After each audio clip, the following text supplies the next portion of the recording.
the literature has told us there are some persons who may be influenced to actually make attempts or even complete suicide, having had that event happening in their community or having heard about it through the media.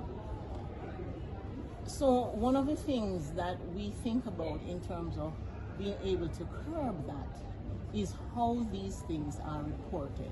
And there are guidelines for the media to be able to report in a way that is not overly sensational and sort of just putting the wrong focus so that persons think, you don't want to glorify it, you don't want to make it so sensational that persons see this as an option. And hence the need for these guidelines to be known by all media houses.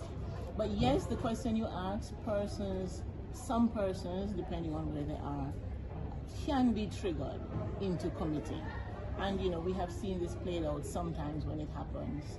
The admissions may increase in the hospitals, or even persons turning up in offices in the community.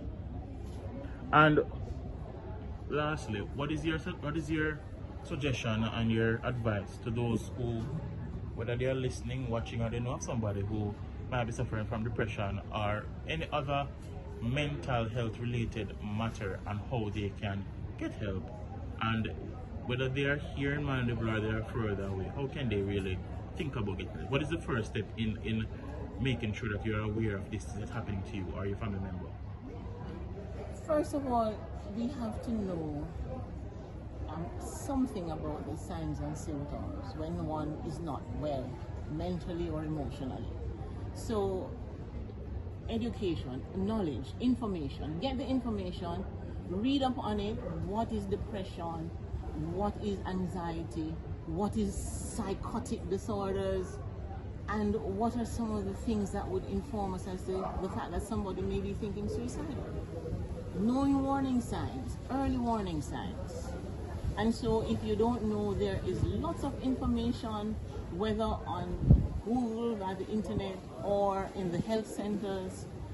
We can find reputable websites that will give information, or go to your doctor, go to the health centers and ask about these things. So having known that, then you, in your daily relationships with people, you're going to be looking out, not going to go and ask people, oh, you're suffering from this or this, but hearing them talk. Listening is very important.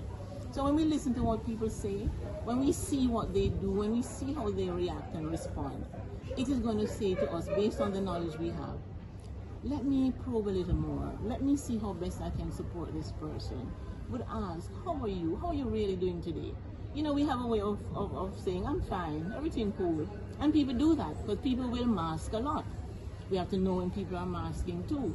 And then go deeper than that to say, I feel, I suspect. Tell me really what is going on. So when we know, and it's going to now match with some of the possible warning signs that we have thought about or read about, then we will suggest to individuals, look, you don't have to go through this alone. Let us help. Would you like to see a mental health professional? Or let's go to your doctor. That's a good place to start. But helping people to understand that treatment is available. We don't have to suffer in silence. And if you're doing something to help your own mental health or to help the health of somebody else, then let me just put it frankly and bluntly, there's no madness in that. That is positive. If you're taking care of your health, that's good health. So let us not be bogged down with stigma, because we know that that is one of the things that keep people away from getting mental health and getting access to the care they need. If we are doing what is right for our health, there is no madness in that.